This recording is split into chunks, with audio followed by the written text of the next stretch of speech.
If you're new to going live and it feels like you're not growing, like nothing is really moving, this is the biggest mistake that's keeping you stuck. A lot of entrepreneurs start going live like this. They show up, they talk, they try to be consistent, but every live feels exactly the same. No real growth, no new viewers, no momentum. And it starts to feel like maybe this just isn't working for me. The biggest mistake is this: going live without a clear direction.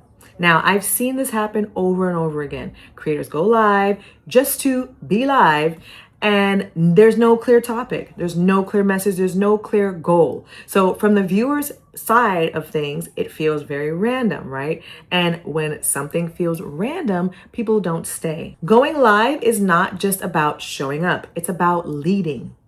So let me show you what that actually looks like. First, have one clear message. Every live should be about one thing, not five, not everything that you know, but just one clear message. Now it's easier to follow, and it's going to be easier for them to stay.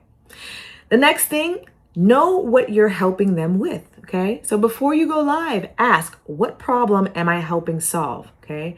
Now your live has a purpose, and purpose keeps people watching.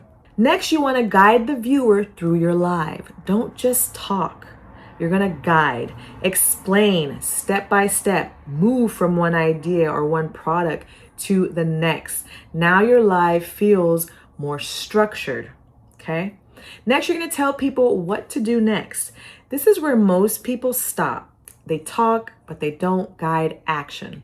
So at the end, say, if this helped, here's what to do next.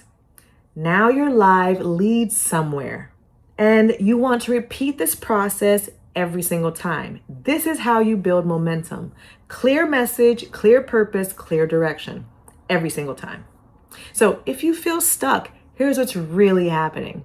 There's no clear direction, no clear message, and no clear path. And no clear path for the viewer. Good news is that you don't need to start all the way over. You just need to get more focused. And once that happens, everything else starts to move forward for you. If you want more simple strategies just like this to help you get more viewers, grow your live shows, and turn your content into real results, make sure you subscribe to the channel so you don't miss the next episode. I truly appreciate your support. Thank you so much for watching, and I will see you in the next video. Thanks for watching. If you enjoyed this episode, then like and subscribe to support Brand Impact 365 with LaMorvielle. And if you are struggling with your brand impact, then watch the next video.